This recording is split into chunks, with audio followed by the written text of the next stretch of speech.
11th standard exercise 1.2 6th some பாருங்கள். ஃப்ரெண்ட்ஷிப்ங்கிற relation எடுத்துக்க சொல்கிறாங்க. அதில் நாட் ஈக்குவலன்ஸ் ரிலேஷன்னு ப்ரூவ் பண்ண சொல்கிறாங்க. இதுதான் கொஸ்டின். ஓகேவா? இப்போ நாட் ஈக்குவலன்ஸ் ரிலேஷன்னா ரிஃப்ளெக்சிவ், சிமெட்ரிக், ட்ரான்சிட்டிவ் இது 3 கண்டிஷனும் சாட்டிஸ்ஃபை ஆயிருந்தால் தான் அது ஈக்குவலன்ஸ் ரிலேஷன். இங்கே நாட் ஈக்குவலன்ஸ் ரிலேஷன்னு ப்ரூவ் பண்ண சொல்லியிருக்கப்ப ஏதாவது ஒன்று சாட்டிஸ்ஃபை ஆகலைனாவே அது வந்து நாட் ஈக்குவலன்ஸ் ரிலேஷன் தான். ஓகேவா? இப்போ நம்ம இந்த 3 கண்டிஷனும் போட்டு பார்ப்போமா? First one reflexive first try பண்ணுறப்ப எப்படி கண்டிஷன் ப்ரூவ் பண்ணுவோம்? இது எல்லாமே ஃபஸ்ட்டு சம்லேருந்து பார்க்குறவங்களுக்கு புரியும். ஏ ரிலேட்டட் டு ஏ இப்படி எடுத்துப்போம். அதாவது இங்கே ரிலேட்டட்ங்கிறப்ப ஃப்ரெண்ட்ஷிப்புங்கிற ரிலேஷனை எடுத்துப்போம். இப்போ ஏ வந்து ஏங்கிற பர்சனுக்கே ஃப்ரெண்ட்ஷிப்பாக இருக்காங்க அப்படின்னா அதை என்ன அர்த்தம்? ஒரு பர்சன் இப்போ நம்மளே எடுத்துக்கிட்டோம், நம்மளுக்கு ஃப்ரெண்டாக இருக்கோம் அப்படின்னா சில நேரத்தில் நம்மளுக்கு முரண்பாடாக மாறுறதுக்கும் வாய்ப்பு இருக்குது இல்லையா? நம்ம வந்து எல்லாத்தையுமே நம்மளோட சில பேர் ஏற்றுக்க மாட்டோம். நாம் எல்லாத்துலேயும் கரெக்டாக இருக்காமா அப்படின்லாம் யோசிப்போம். ஸோ அப்போ வந்து நாட் ரிலேட்டடாக இருக்கிறதுக்கு வாய்ப்பு இருக்குது இல்லையா? So not reflexive.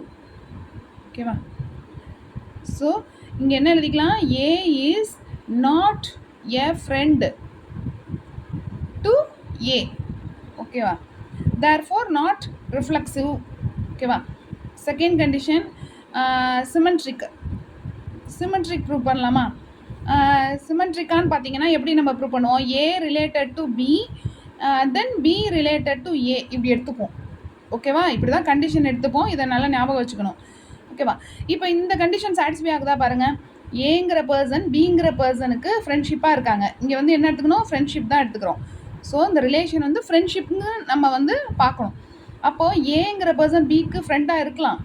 ஆனால் பிங்கிற பர்சன் வந்து ஏக்கு ஃப்ரெண்டாக இருக்காங்களா அப்படின்னா, இப்போ நாம் ஒருத்தவங்களுக்கு ஃப்ரெண்டாக இருக்கோம், ஆனால் அவங்க நம்மக்கிட்ட ஃப்ரெண்டாக இருக்காங்களாங்கிறது அவங்கள பொறுத்து தான் இருக்குது இல்லையா? அவங்க எப்படி யோசிக்கிறாங்க, நாம் வந்து அவங்கள ஃப்ரெண்டாக தான் நினைக்கிறோம், அவங்க வந்து நம்மளை எப்படி நினைக்கிறாங்கன்னு தெரியல இல்லையா?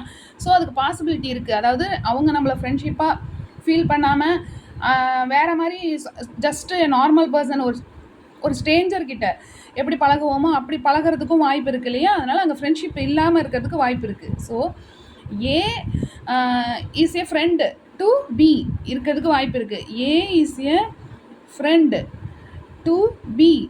ஆனால் இங்கே வந்து இன்னொரு வாய்ப்பு என்ன அமையுது? B is not a friend to A இல்லையா? அதனால் தேர்ஃபோர் நாட் சிமெட்ரிக். ஓகேவா? தேர்ட் கண்டிஷன் என்ன சொல்லணும்? ட்ரான்சிட்டிவ் பார்க்கலாமா? ட்ரான்சிட்டிவ்ங்கிறப்ப நார்மலாக எப்படி சொல்லுவோம்? A related to B, B related to C, then A related to C இப்படின்னு சொல்லலாம். இதுதான் ட்ரான்சிட்டிவோட கண்டிஷன். நம்ம நார்மலாக இப்படி தான் இந்த சம் ஃபுல்லாக பார்த்துட்ருக்கோம், எக்ஸசைஸ் ஃபுல்லாக. ஓகேவா? இதை கரெக்டாக எழுதிடணும் ஒவ்வொன்றிலையும். இப்போ பாருங்கள், ஏங்கிற பர்சன் பிக்கு ஃப்ரெண்டாக இருக்கலாம். அதே மாதிரி பிங்கிற பர்சன் சிக்கு, அதாவது நாம் ஒருத்தவங்களுக்கு ஃப்ரெண்டாக இருக்கோம், அப்போ அந்த ஃப்ரெண்டு வந்து இன்னொருத்தவங்களுக்கு ஃப்ரெண்டாக இருக்காங்க. ஓகேவா? ஆனால் அந்த தேர்ட் பர்சன் இருக்காங்க இல்லையா, அவங்க நம்மளுக்கு ஃப்ரெண்டாக இருப்பாங்களா? நம்மளுக்கு தெரியாமல் கூட இருக்கலாம் இல்லையா?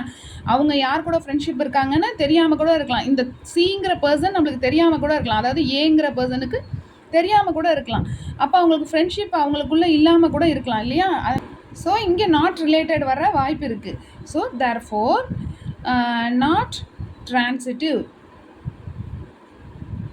ஓகேவா?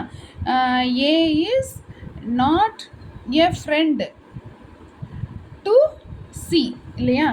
ஓகேவா? Therefore not transitive.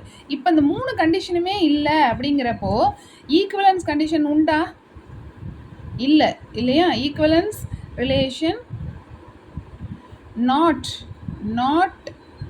Equivalence relation இல்லையா? ஓகேவா? Not an equivalence relation. Okay, hence proved.